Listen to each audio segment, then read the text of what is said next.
Well, thank you very much. And you see the spirit from the hostages, and that's what they are, as hostages. They've been treated terribly and very unfairly, and you know that, and everybody knows that. And we're going to be working on that soon as the first day we get into office. We're going to save our country, and we're going to work with the people to treat those unbelievable patriots, and they were unbelievable patriots and are. You see the spirit, just cheering, they're cheering while they're doing that, and they did that in prison, and it's a disgrace, in my opinion. What you just said is one of the most insanely idiotic things I have ever heard.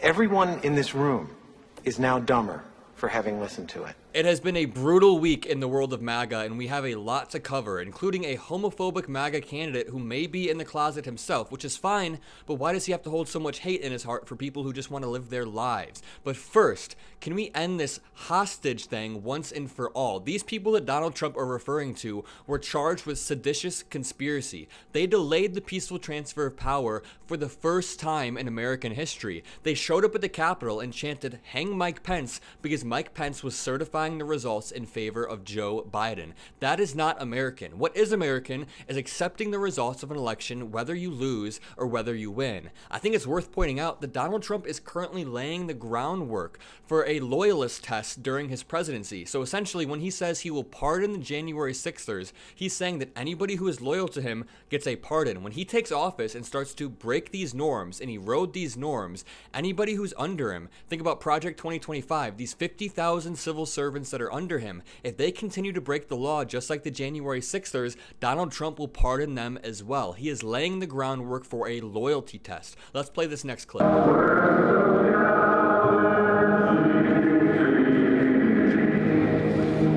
And to the republic for which it stands. That was a clip recorded by my cameraman and I at the latest Trump rally we went to. I just included that because I remember sitting there in the moment looking at my cameraman and we were like, what is going on right now? This is the most surreal thing I've ever seen. But back to the Trump rally. Now, if I don't get elected, it's going to be a bloodbath for the whole...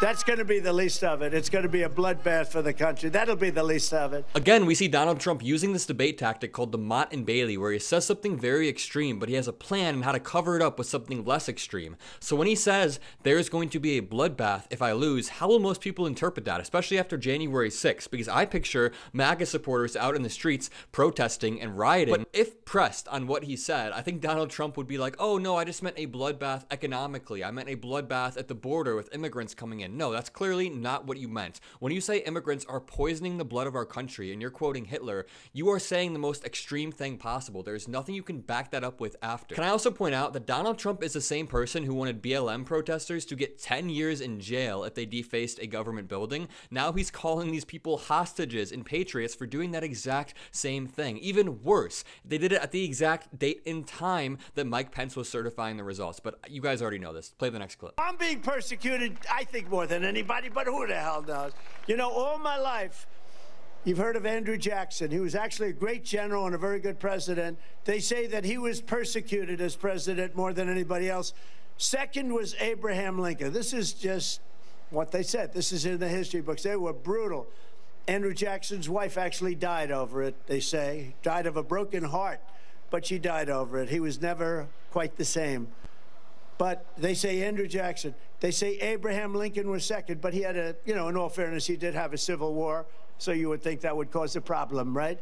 So you could understand it. But nobody comes close to Trump. Try telling JFK that you're the most persecuted president in American history. And if I recall correctly, I don't think Andrew Jackson ever took classified documents, showed them to people, then played cat and mouse with the FBI for over a year. I don't think Andrew Jackson ever subverted the will of the American people by trying to call election officials across the country and saying, hey, find these votes. Hey, election fraud happened, when he knew it didn't happen. Donald Trump is a unique case because he is a threat to our democracy. Now, the person who opened Trump's rally for him today was Bernie Moreno, a MAGA candidate in Ohio. And I want to make it very clear, we should not make jokes about his sexuality, we should not make implications about him, but we should point out the irony and projection of Republicans being so anti-LGBTQ while also having some secrets in their closet as well. So I'm going to read this AP News article. Ahead of Tuesday's primary election, there's mounting anxiety inside the GOP that Bernie Moreno may emerge with the nomination. After vaulting into the top tier of contenders with a coveted endorsement from Donald Trump, Moreno, who has shifted from a public supporter of LGBTQ rights to a hardline opponent,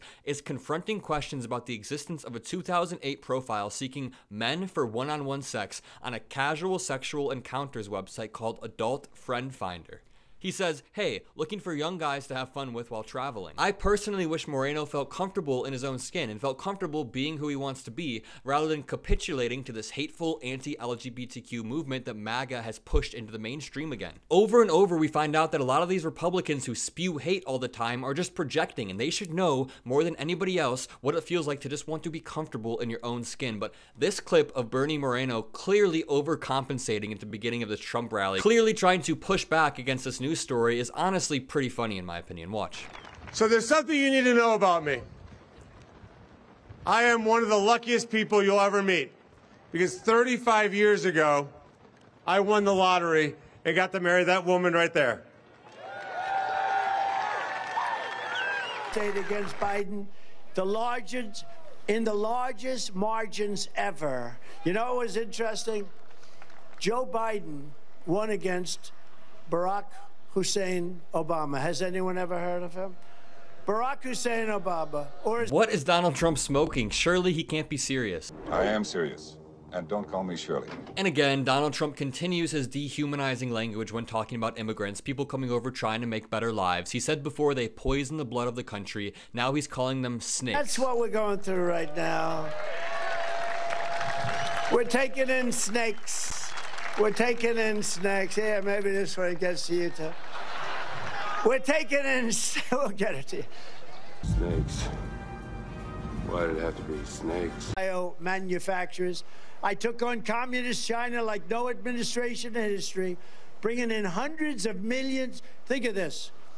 We started with hundreds of millions of dollars the first couple of months, and I said, this is pretty good. We ended up taking in hundreds of billions of dollars from China.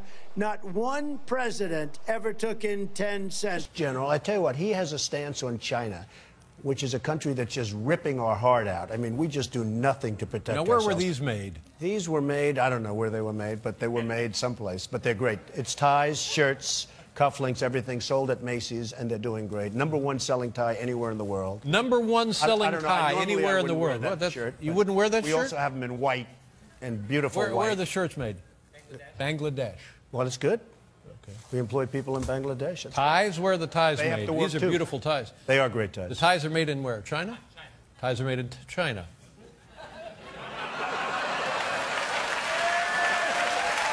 The only thing more off-putting than Trump's rally today may be the purple shirt from that clip. My name is Mockler. If you enjoyed the video, leave a like, subscribe, comment a blue heart. Have a great day.